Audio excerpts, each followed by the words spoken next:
Teopolina Iambo died a few minutes after her aunt sent her to run errands at DRC Informal Settlement. An unlicensed driver employed by a car wash bombed her while she was riding a bicycle, and her body was lying in a pool of blood on the side of the road.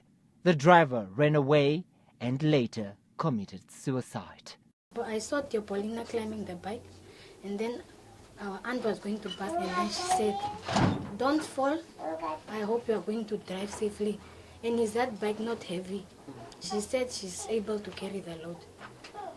Well, I was looking at her as she was riding the bike, just to see in front of me. All I saw was Teopolina going down, and I quickly ran to her. I stood there alone looking at her, just to see her face was covered in a pool of blood, and her leg was really hurt. And that was the only part that broke my heart, to see my cousin really just gone. She just left us like that. And then when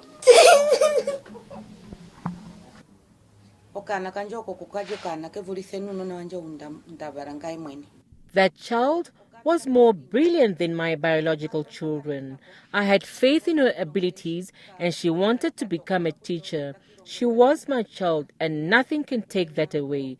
She used to follow me around and tap me on the shoulder, calling me, "Mommy, Mommy, Mommy."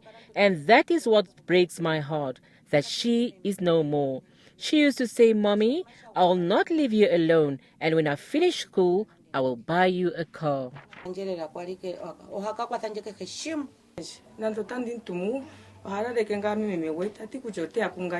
you sent Teopolina, she wouldn't disagree, and she wouldn't complain if you asked her to do something. She would go wholeheartedly and come back. Teopolina was a really good child and hardworking, as I remember her. We also want to urge members of the public really not to give their vehicles to people that are not licensed, because when you do that, you'll be charged. And in this particular case, this individual was charged respectively by the traffic department for authorizing an unlicensed driver to operate a vehicle on a public road.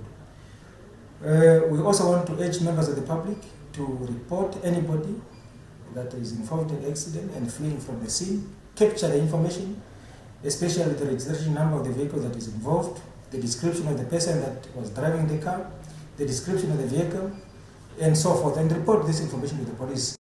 The police says fatal hit and run incidences are on the rise in the Erongo region. A 58-year-old man also died the same day in a hit and run incident near a bar at Naraval in Walvis Bay.